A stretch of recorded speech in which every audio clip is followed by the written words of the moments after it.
Friends, welcome to Words of Wisdom ज्ञान गंगा. ज्ञान गंगा में आपका स्वागत है.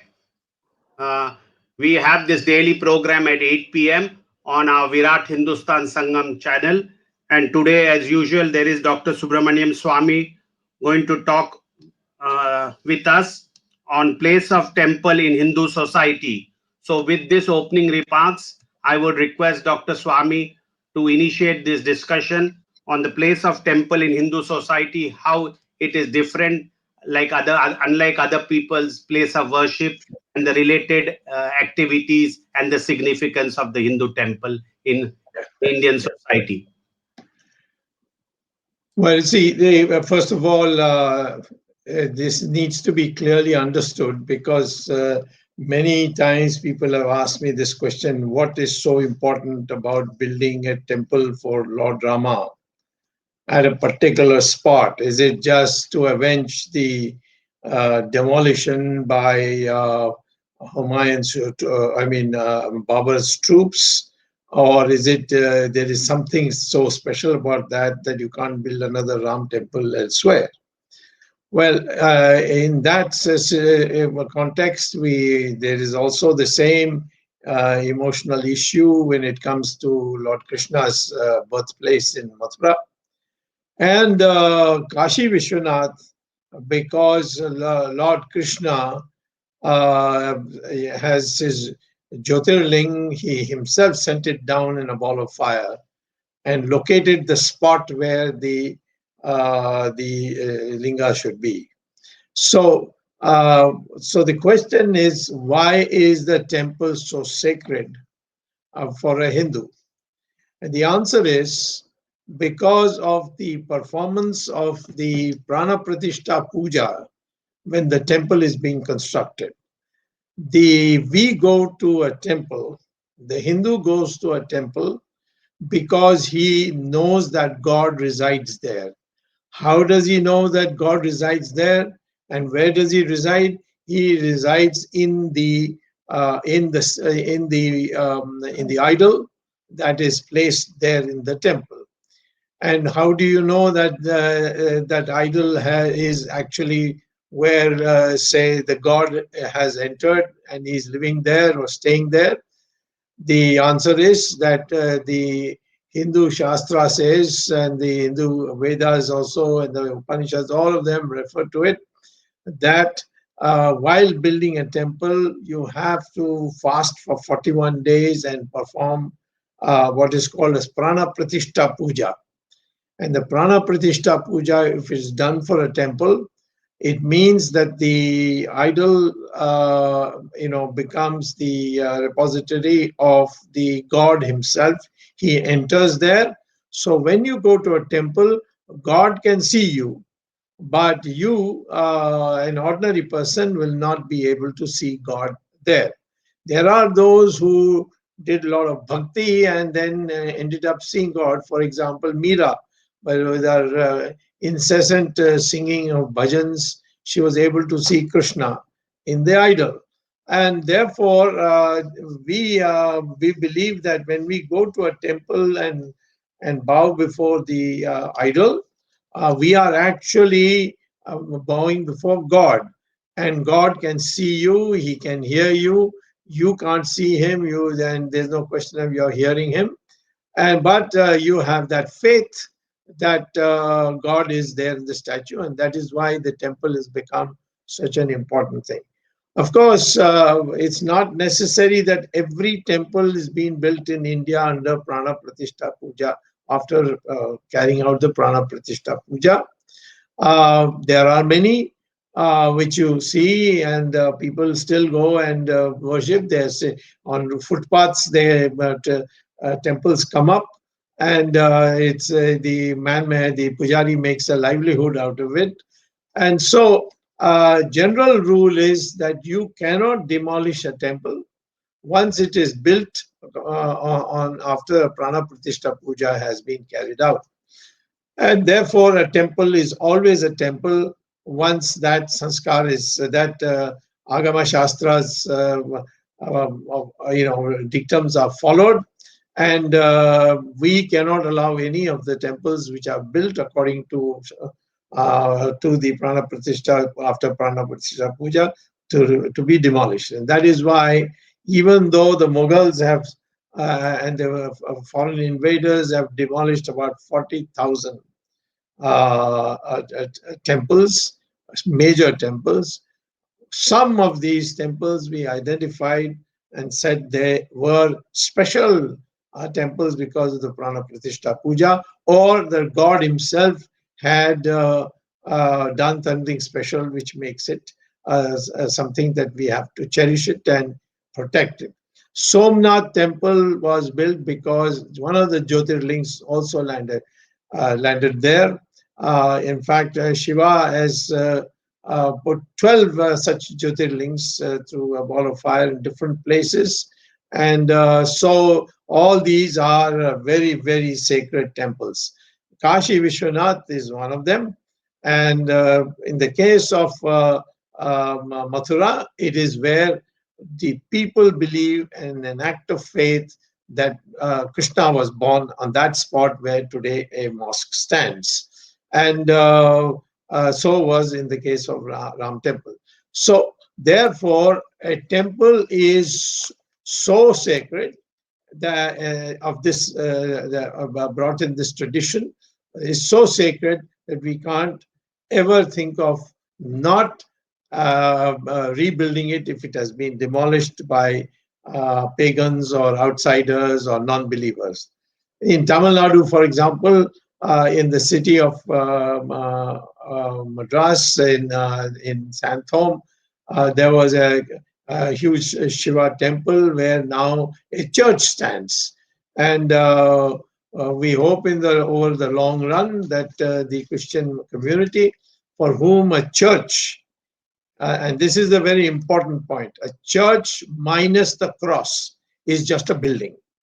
And this we have, you can see proof of this in the United States. Ramesh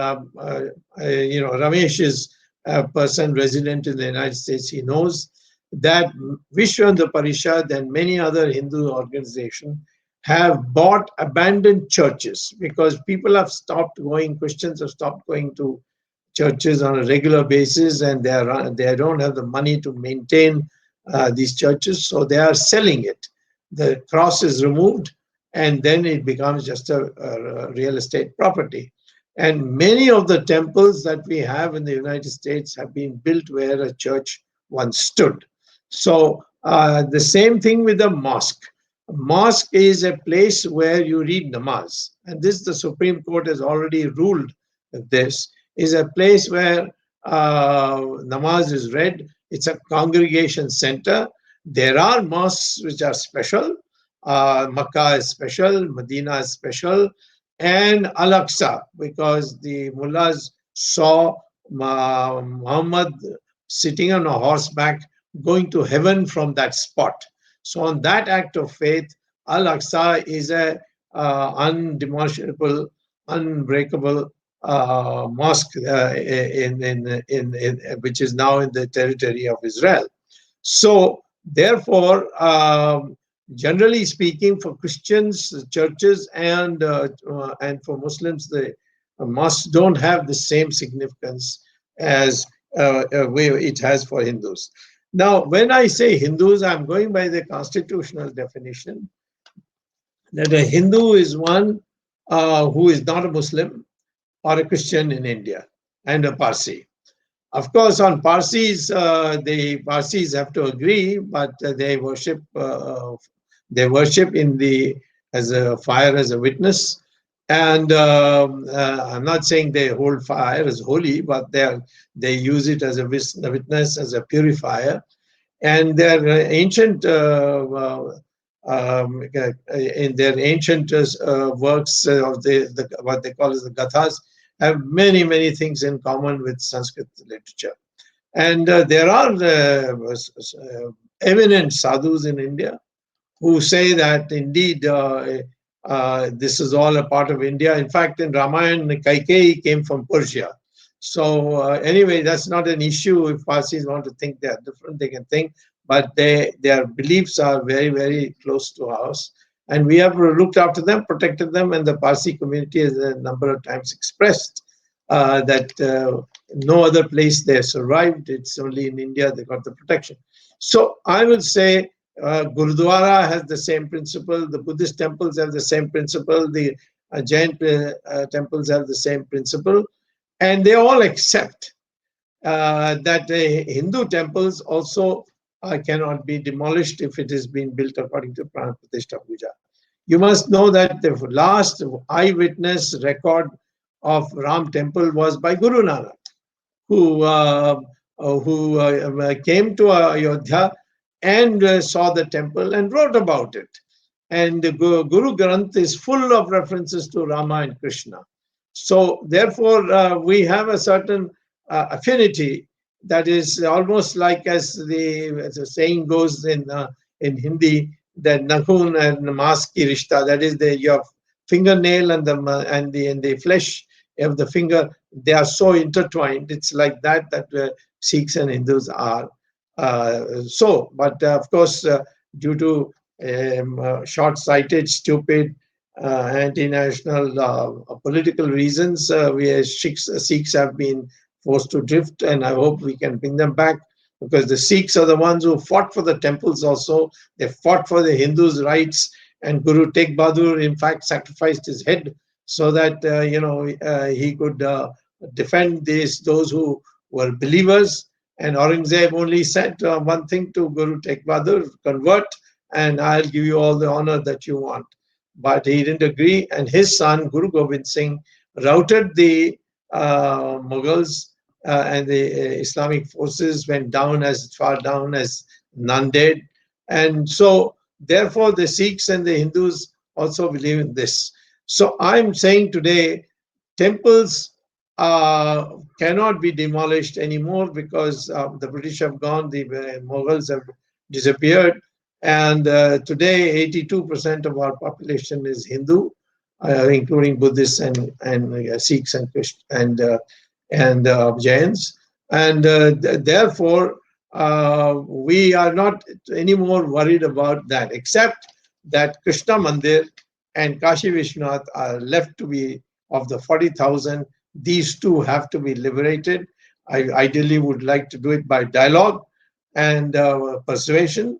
And I'm sure that, as the Muslims have demonstrated, when they said that if the Ram temple is awarded by the Supreme Court, we will not protest. And despite all attempts by all kinds of anti-national forces to provoke the Muslims into rioting on this issue, there was complete peace. And for that, we must remember and be thankful to the broad masses of the Muslims. And I hope in the future also we will get the same cooperation as far as Mathura and Kashi is concerned. Now, the real issue is what the British did before leaving, and which we have carried on with like foolish people. And there's not only recently a challenge came, and that is what the British then passed a act, which now, after our independence, is known as the Hindu Religious Endowments and Trusts, and this HRNCE, whatever, charitable trusts, etc. That has given a power to the government, the state government, because these are all state acts. There's no national act, and I think there should be a national act. They've given powers to the state to take over the management of the temple if they find there has been misappropriation of the finances, or some other civil wrong has been committed, or criminal acts have been committed. Now, the Supreme Court has said a number of times that the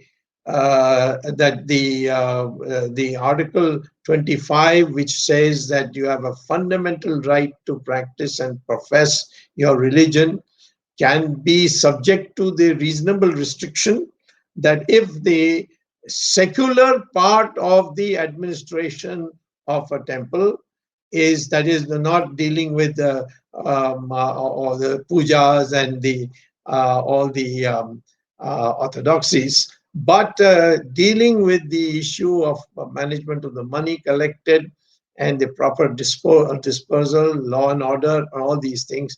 If it is found that the temple is not being managed in a secular administration properly, then it can be taken over. And that was used all over the country, and 4.5 lakh temples today are being, for years and years, being administered by the government, the state government, which are looting it. The corruption has, enabled them to take away money that people give in the hundi, and so on.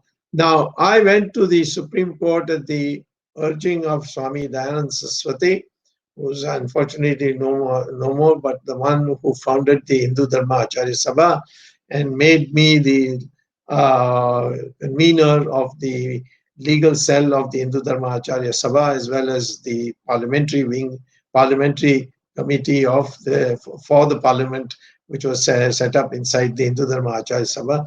And he asked me to see that the most ancient temple in Tamil Nadu, called the Savanayaka Nataraj temple in the city of Chidambaram, which is near Kadalur, that this temple had been taken over by the DMK. And because it was so ancient, it was a Nataraj temple, that means Lord Shiva's temple, that the DMK had throughout its once it came into politics, kept saying that Karunanidhi's phrase was, "I shall not rest unless I set off a cannon to demolish the Nataraj temple," because it was so highly revered that he thought this is the best way to insult the Hindus. But after his government took it over, and the pujaris tried to oppose it in the local bureaucratic level, then failed and went to the High Court and the single judge and then the division bench. They lost, and then they didn't have the stamina or the money or the ability to come to Delhi to the Supreme Court. And at that time, they went to Swami Dayanand Saraswati, and he then called me and said, "I must take it." I never thought I would win that case, but Swamiji said to me, "I'll pray for you and you will win, and there's nobody else who can win." So I went and argued, and the judgment given in 2014 is that the government cannot take over a temple for an unlimited period. If it can prove prima facie there has been misappropriation, and therefore to set it right, they can take it over, set it right, and then return it back to the trustees. This is the judgment which will free all 4.5 lakh temples in the country. But there is a problem which I think I'm trying to solve, is finding it still not able to do, because there are so many interests pulling in different directions. And that is this, that uh, if I get a temple released on the basis of my 2014 Supreme Court judgment, then who does it go to? Now, in the case of the Sabanayaka Nataraj temple, it was clear. It was taken over in sometime in the 90s, and I got it released by the time it came Supreme Court. It took me 4 years, and 2014 I got it released. So, who were the trustees? Who were the managers? Was known. They were known as Dikshitars. The original name was Dikshit. They came from Jaunpur in Uttar Pradesh, and they were a Brahmin family who claimed they are descendants of Lord Shiva. They came to Chidambaram and built this, took over the temple from the kingdom of the Rajas. The Rajas gave it to them, and then they've been managing it on a family basis. That is, each descendant of the trustee or the Dikshitars took over once they become adults. So it was easy for me to say, return it back, and it was returned back. But in the case of other temples, I am having this problem: who does it go to? Tirupati case, we will win hands down. And we are in that stage where we are just, maybe if I put a full effort, I can get an order saying that as per the 2014 Savanayaka Nataraj temple judgment, so Tirupati must be, the government must leave and now give it back. But the question is, give it back to whom? Tirupati temple was taken over by the British during 1933.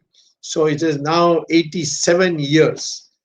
So in this 87 years, I just don't know who the real trustees were. There are people who claim it, but there is no acceptance of it. So that is what is delaying my getting a final order from the Andhra High Court. Similarly, I went to the Kerala High Court to get Padmanabha Swamy temple released, and the judges asked me exactly the same question: who should be given to? I said it was built by the Travancore Raja's family and should go back to them. He said, well, they were royalty, and today we don't recognize royalty. So now that has come to the Supreme Court, but I have still to work out a way by which I can say these are the people it should be given to, because that is the question that has been posed by the court to me, even in the Supreme Court.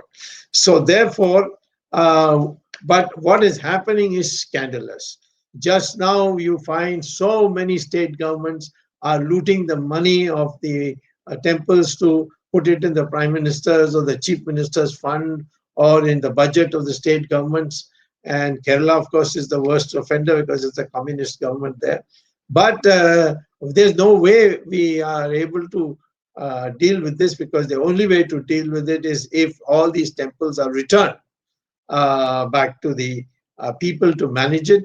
The court has said repeatedly, and especially this present Chief Justice Bobde, Justice Bobde has repeatedly said, he said it, he was also the judge in my Savanayaka's case, and along with Justice Chaman, and both of them had said that it is not the job of politicians or government to run temples. If there is a problem, it can be given away. By the way, on the same principle of setting right the finances, we can take over any masjid, we can take over any Waqf board, we can take over any church, but not a single Islamic institution or a Christian religious institution has been taken over for some time. I raised this question in court once and said, why this discrimination? This is not fair under Article 14. They said, we never stopped you or your government from taking over for financial misappropriation any of the Islamic institutions or the Christian institutions. And we can't say, give a direction to the government, take them over for fairness. If the government has not taken over, then don't elect them. This is what the court has told me. So we are now in that kind of situation. So I would now go to another dimension, which is very important dimension of a temple. Temple is not only the idol there to whom you go pray. Temple historically is being a cultural center. Sanskrit would be taught there, astrology would be taught there, Bharatnatyam would be taught there, marriages can be held there, there'll be marriage halls. So it was a cultural center for Hindus to come and congregate. And there would be pujaris ready for conducting marriages, there would be pujaris ready to read your, there will be Brahmin priests who will be ready to read your horoscope.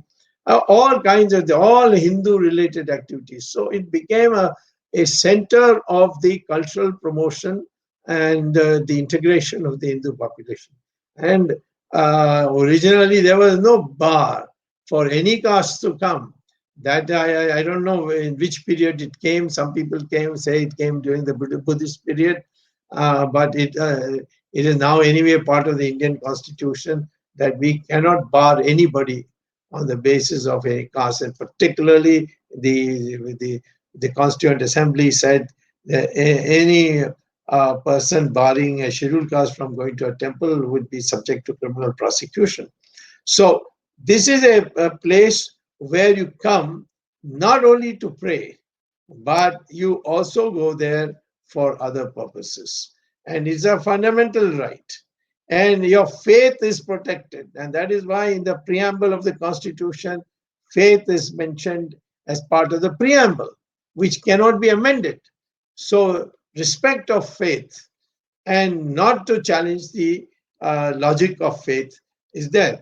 Now, many westernized Indians, Hindus give us lectures about this, all these crazy faiths that you have of Raman coming on an aeroplane and all that. But if you look at the Christian religion, where was Christ born? Who knows where Christ was born? They say Bethlehem. Bethlehem was the place identified by either the mother-in-law of the king of Rome, and she had a dream that he was born that particular place, and then they came searching for it in the 4th century. I mean, 4 centuries after Christ's date of birth. So that is faith. Same thing. The mullahs say that Muhammad on a horseback went to heaven from the Al-Aqsa Mosque. How do you know this? Well, this faith. You don't question it. So the issue of faith is a very powerful issue. In Supreme Court, once a court case was came up, where E.V. Ramaswamy Naikar of the Dravida Karagam went to a shop, paid money, bought a statue of Ganesha, held a public meeting in the evening, and then in the front of the crowd, he threw it on the ground. And since it was made out of clay, it broke into pieces. And he said, "Say, I have broken the idol of Ganesha, and nothing has happened to me." So this is all bogus.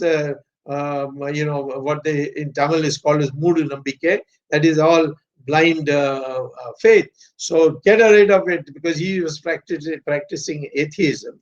So therefore, he gave this example. Somebody filed a case, and it went all the way to Supreme Court. And in the Supreme Court, the argument given by the lawyers of Periyar was, as he was called by his followers, E.V. Ramaswamy Naikar. His argument of these lawyers was, Mr. Ramaswamy Naikar went to the shop, paid his money, it became his property, and since it was his property, he could do anything with it. And if it was so sacred, the shops should not have sold it. The Supreme Court found him guilty, and said, even if it is bought in a shop, it is held in high esteem by a very large number of people, and with faith that it is a statue of God. And therefore, even if you bought it, you have your responsibility is to protect it and give it due respect, and you did not, and therefore you're guilty. So this is the laws are there to see that our temples are protected, but we have not been able to enforce it. We have now good people coming up. T.R. Ramesh, who has been part of our VHS and so on, and he has on his own done a lot of study, and now he is appearing in courts. Recently, there was a GO issued by the Tamil Nadu government to take funds of the temples for their coronavirus, activities, anti-activities, and he went and filed it, and then the Madras High Court, on a stern warning given by the court, the Tamil Nadu government said they will withdraw that circular or that GO, and I'm thinking it should have withdrawn it today, because that was the date given for withdrawal. So people are fighting it bit by bit, but I and Dayanand Saraswati both have a comprehensive petition, but I am not able to get all the sadhus together and come to an agreement that if a temple is freed from government control, who should take it, and see that a proper board of trustees is appointed if we don't know who they already are. And that is where we have this issue. So I would say that let us be very clear as Hindus that as far as those three temples are concerned, we will not budge on that. But we are not going to do anything violent. We are going to hope that good sense prevails. And I have received, my hopes have been raised after seeing the Muslim community rebuffing their extremist wings and saying no, they will not revolt publicly against the Ram Temple judgment of the Supreme Court. I hope we can discuss it and do it. I've been appointed now chairman of a sadhus. All the prominent sadhus met and decided to set up a committee for the liberation of Kashi Vishwanath Temple, and that is where the masjid is being built, and also the Gyan Vyapi, that is the linga, which is called the Jyotirlinga because Shiva himself planted it there, is supposed. Aurangzeb wanted specially to be demolished, but the pujaris quietly picked it up and put it in a well and sealed the well. So that well is called Gyanvyapi well, and that is where the Shiva original lingam is there, and that has to be taken out and restored where once the Kashi Vishwanath temple existed. The same thing would be with Mathura. After that, there will be no claims from any Hindu for the remaining 39,997 temples, which we have got a list, which were demolished by invaders and jihadis who came from abroad in this country. Now, I would also tell you that the Christians have done also this in Goa. A large number of temples were demolished, and some of them very holy temples. But at the moment, it's not receiving our intensity. As far as Kalpakam, I mean the Shiva temple and Durga temple in Kapileshwar in Tamil Nadu, Mylapore. That I think somewhere maybe in another couple of years we'll start negotiating with the Christian community to see if they can move to another place where they can build a church. And there is no theological objection for shifting churches. As I told you, in America, Hindus are buying churches and converting them into temples, and there is no objections from the Christian community there.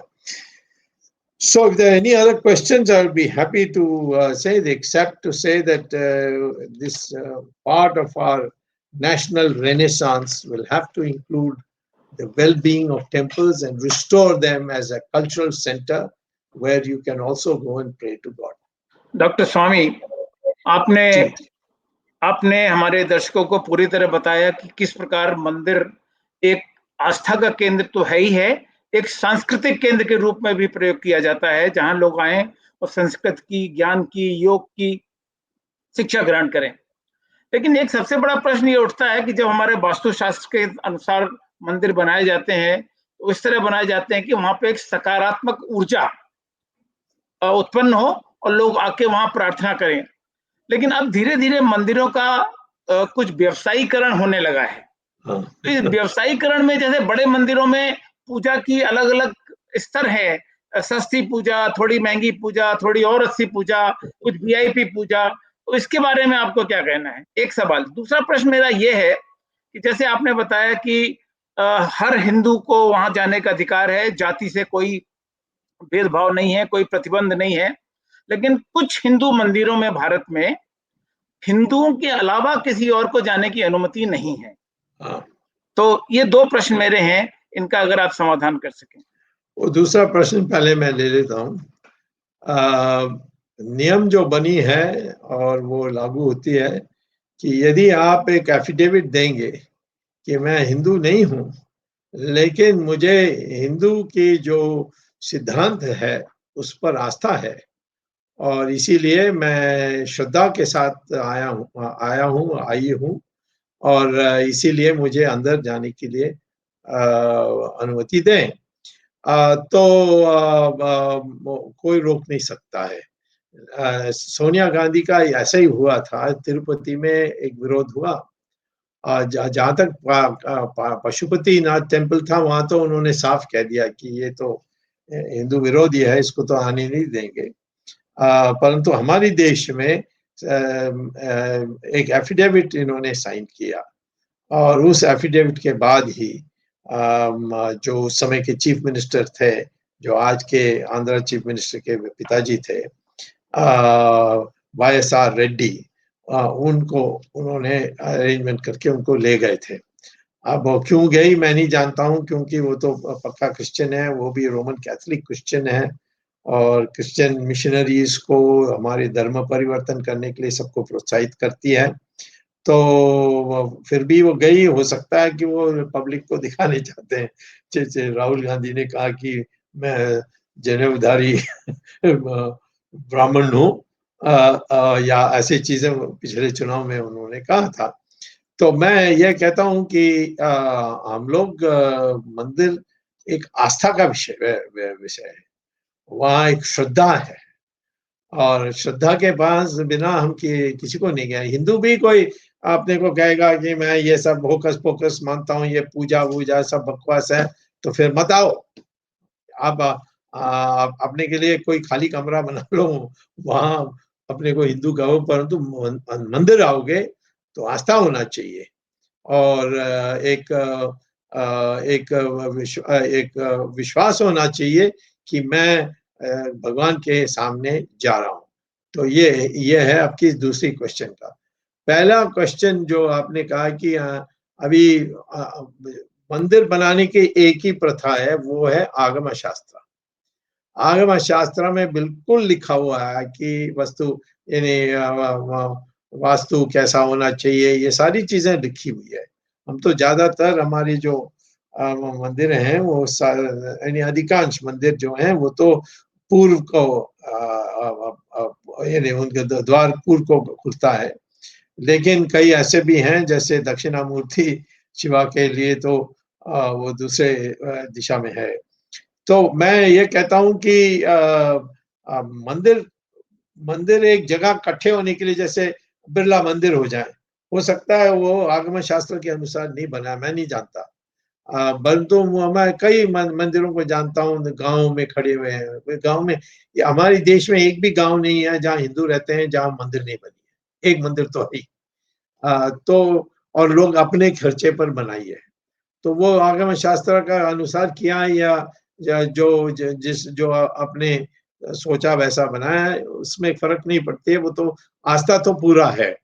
तो मैं समझता हूँ कि इसीलिए हम लोग विशेष स्थान के लिए एक अलग से एक जगह बनाई है, जैसे राम की जन्मभूमि, कृष्ण की जन्मभूमि, काशी विश्वनाथ, सोमनाथ, ये सारी चीजें जो हैं वो विशेष मंदिर हैं।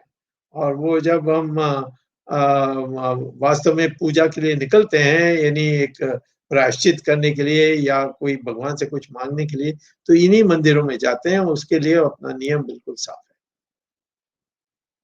Dr. Swamy, I have a question for you. Yes. The HRNC Act is, as you just said a little bit earlier, is a state, or each state it is. Is there a national act, or can the BJP government create a new law and pass an act that abolishes all of this and brings all of them at par? Absolutely. There's no, it's in the concurrent list. So concurrent list means the state can also legislate and the center can also legislate. If the center legislates and the state also legislates, there should be no contradictions. So therefore, and if there are contradictions, then that will be adjudicated in a court of law. So we need a national now.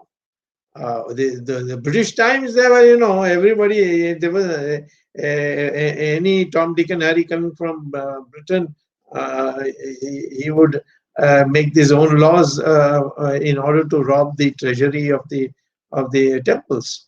So I would say that we need an all India law. We don't need any state law, and there can be rules, state rules for each temple, but in the end, the law should be strictly a central law. And just another point, you mentioned about who to hand these temples over to. Let's say you take it away from. That's right. That's right. Okay. So thing is, can there not be public trust? Because today it is very opaque. We don't know what the government is doing with the money or not. So it's complete. There is no audits happening. Nothing is getting reviewed. If you create public trust and Yes. then have it auditable by third party, is that a Yes. solution? You tell me who legitimize such a thing? Government does it, the sadhus will just start protesting. So we need the Hindu Dharma Acharya Sabha, which is now a recognized body, and it has only people who have been 100 years they've had a mutt or a temple or or a ashram, and so these are all established sadhus, and so that body should do. If the Dayanand Saraswati had been alive and Pejawar Mat Swamy had been there, there were 4-5 sadhus who have in the last 4-5 years passed away. But they were people who had enormous prestige and they could have done it. And they were working on it. But even for them, they found it very difficult. So therefore, I think it's only a matter of time, but it has to be done by a group of sadhus, which like we have Lok Sabha and Rajya Sabha, we should also have an Acharya Sabha. And for Hindus, not necessarily in constitution, but legitimized by law, and they should decide these things. Dr. Swamy, one of the suggestions could be, which you had originally mooted, because this organization that will control or run the temple, there was no unanimity in the Hindu Dharma Acharya Sabha. You Yes. have stated that the Gurudwaras are managed by That's right. SGPC, Shiromani Gurudwara. That's right. By now, Under an act of the government, Parliament. and some parliament, and maybe something similar could be done for Hindu. Absolutely, I 100% agree. Yeah. We don't have to look very far. Just get the Shiromani Gurdwara Prabandhak Committee to give us a copy and sit with us and tell us what are the important clauses, and then we can talk with our Hindu-minded lawyers and finalize it. And that's a perfect model, and I must congratulate the Sikh community for this. Okay, doctor Swami, चलते चलते एक सवाल जी। अभी देश corona virus से जूझ रहा है और लॉकडाउन में रिलैक्सेशन के चलते शराब की दुकानें खोल दी गई हैं, लेकिन मंदिरों पर अभी भी प्रतिबंध है। तो मंदिर जाने पर प्रतिबंध है और शराब पीने पर प्रतिबंध नहीं है, ये कुछ समझ में नहीं आता। मैंने सुना है कि ये शराब का वो सिर्फ राजस्व माने रेवेन्यू के लिए उन्होंने किया है, परंतु इसमें परिणाम बहुत बुरा हुआ है, क्योंकि अब कोरोना वायरस ज़्यादा बढ़ गया है और जो भीड़ लगी हुई है, और ऐसे लोग भी मायूस हैं तो शराब पीकर उनका बुद्धिनाशो होता है। तो मैं समझता हूँ कि सरकार को सोचना चाहिए, और या शराबों का दाम इतना ज़्यादा कर देना चाहिए कि लोग कम खरीदें और कम जाएं उसमें। परंतु आखिर में हम लोगों को फैशन बनाना होगा कि जो शराब नहीं पीता वही है उच्च आदमी। और हमारे जब मैं कॉलेज में था तो लोग सिगरेट पीना एक स्टेटस सिंबल मानते थे, कि मैनहुड का, कि मैं पुरुष हूँ यदि मैं सिगरेट पीऊंगा। मैंने तो बड़ा ही इस पर लड़ाई की थी कॉलेज में, क्योंकि मैंने एक भी सिगरेट आज तक पिया नहीं, और शराब भी मैंने छुआ नहीं, एक बूंद भी नहीं छुआ है। तो वो एक फैशन बनाना चाहिए। जब मैं युवा यानी अवस्था में था, तब लोग मेरा मजाक उड़ाते थे कि ये देखो कैसा आदमी है, शराब भी नहीं पीता और सिगरेट भी नहीं लेता है। तो वो अब थोड़ा थोड़ा धीरे धीरे तो फैशन होने लग गया, परंतु इसको बड़े पैमाने प्रधानमंत्री के स्तर पर और हमारे पार्लियामेंट के स्तर पर हमारे जजेस, ये सारे लोग इसको फैशन बनाना चाहिए कि मैं शराब नहीं छूता हूँ, मैं सिगरेट नहीं पीता हूँ। तभी होगा, नहीं तो ब्लैक मार्केट शुरू हो जाएगी. Dr. Swamy, today the Madras High Court banned the Tamil Nadu government from opening the shop and says only online. That's I mean, right. every time the court has to intervene to teach them Yeah. what common Sad sense is. situation. That's right. It's a sad situation because we in this country made the big mistake during Jawaharlal Nehru's period that except Jawaharlal Nehru, everybody else can be illiterate. And slowly the situation developed where people thought going to politics was a stupid thing. That you're committing suicide. Why would you go? It is meant for thugs. And that situation has to be reversed. And then politicians will start thinking using their brains instead of just delegating it to some bureaucrats. And just one small feedback for Arvind. Arvindji, in Hindu or in Sanatana Dharma, we don't actually need to go to the temple to see God. We always have puja mandirs at home. So that is our belief. That is our faith system, unlike the other systems. So absolutely. The only thing is that when you go to a temple, you know God is there. Here, because of your prayer, God comes to know of it. And so, I agree with you that you don't have to go to temple to pray. But if you want God to see you, then you go to the temple. yeah, thank you. That's a brilliant answer, Dr. Swamy. Yeah, that's a huge. Perhaps as some Arvind said, the temple location is so done in such a scientific way so that when you pray at that particular spot, the vibration at the maximum, so your prayers get magnified 1,000 times and reaches God faster, perhaps. But I think not only that, when you have the conch cells and the ghantis and the sound that is created, that creates a positive energy. Yes, well, that's the belief under which Shastras advocate all these ceremonies. But in my opinion, the most famous rishis, when they are reciting mantras, you'll see even their lips are not moving. It's all inside. It's all internalized, and that is considered the best or the highest quality way of reciting prayers, where your voice doesn't come out and even your lips don't move. You're just sitting there and reciting the mantras. Thanks, Dr. Swamy, for that interesting session on the Hindu temples. With this, we come to an end of another episode of Words of Wisdom Gyan Ganga on our Virat Hindustan Sangam channel. We'll be back tomorrow at 8 p.m. at the same time for another interesting topic. Tomorrow we are to discuss Operation Blue Star connected with the Golden Temple at Amritsar of the unfortunate incident of 1984. So we end this program, but I wish to tell our viewers that we are membership of Virat Hindustan Sangam. You can visit our website www.vhsindia.org and register yourself as members and get connected to this large family of Virat Hindustan Sangam. So with this, we end our program. Dhanyavad. Thank you and Jai Hind. At 8 p.m.